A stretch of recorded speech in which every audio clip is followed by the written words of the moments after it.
Listen to me. Love everybody, but only invest in those who are responding. And let me help somebody today, because I think one of the greatest mistakes good-hearted people make is confusing love with access. Because you got to realize, just because I love you doesn't mean I owe you unlimited access to me. And just because I forgive you doesn't mean I keep funding what refuses to grow.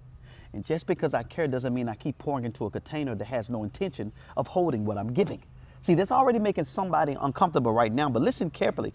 I believe one of the greatest revelations hidden in the ministry of Jesus is that Jesus loved everybody, but he did not invest equally into everybody. Let that sit for a minute. I mean, he fed thousands, he taught hundreds, he even ministered to crowds, but he invested deeply into 12, then even deeper into 3. And you may ask why. It's because love is universal, but investment is directional.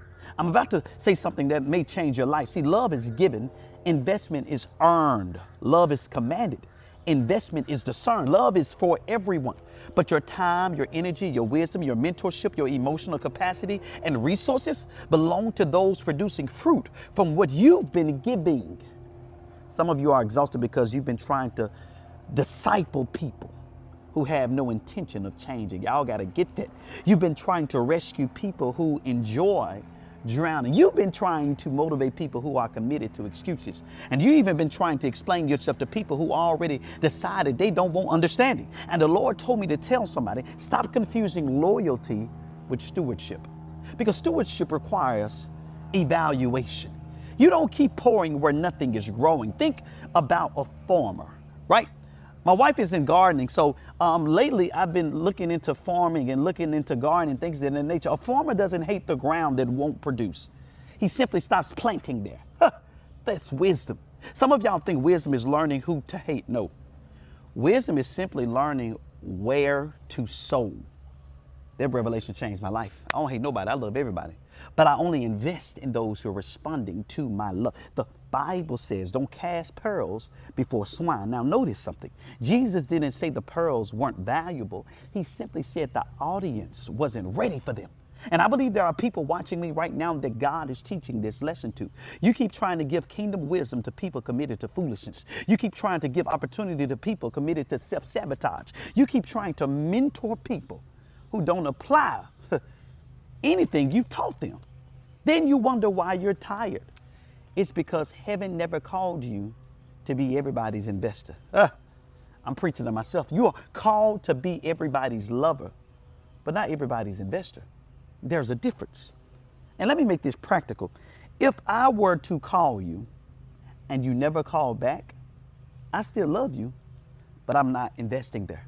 If I encourage you and you reject every piece of wisdom, I still love you, but I'm not investing there. If I keep opening doors and you keep finding reasons not to walk through them, I still love you, but I'm not investing there.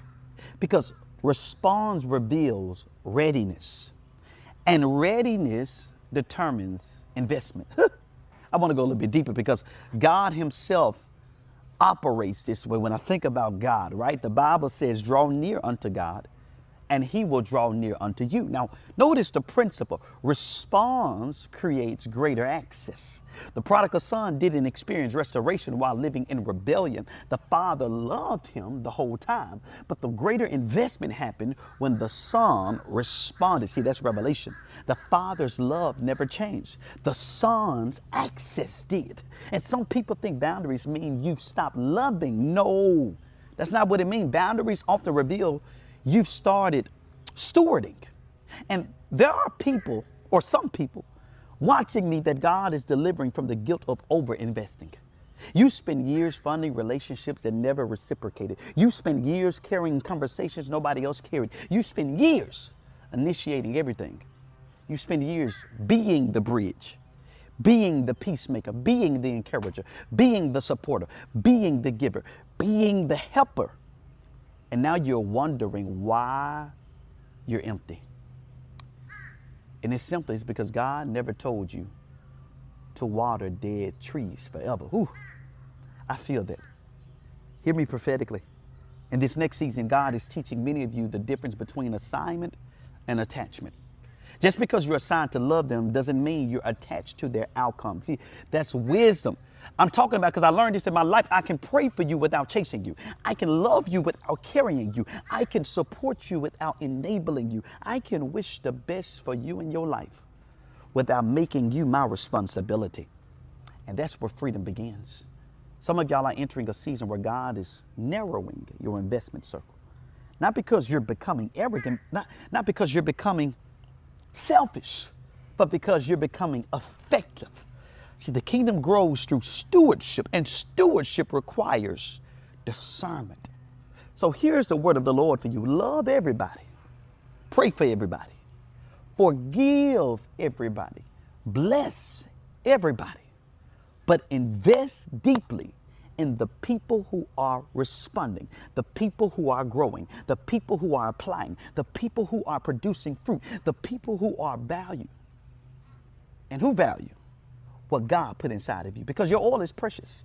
Your wisdom is precious. Your time is precious. And your assignment is too important to keep pouring into places that refuse to respond.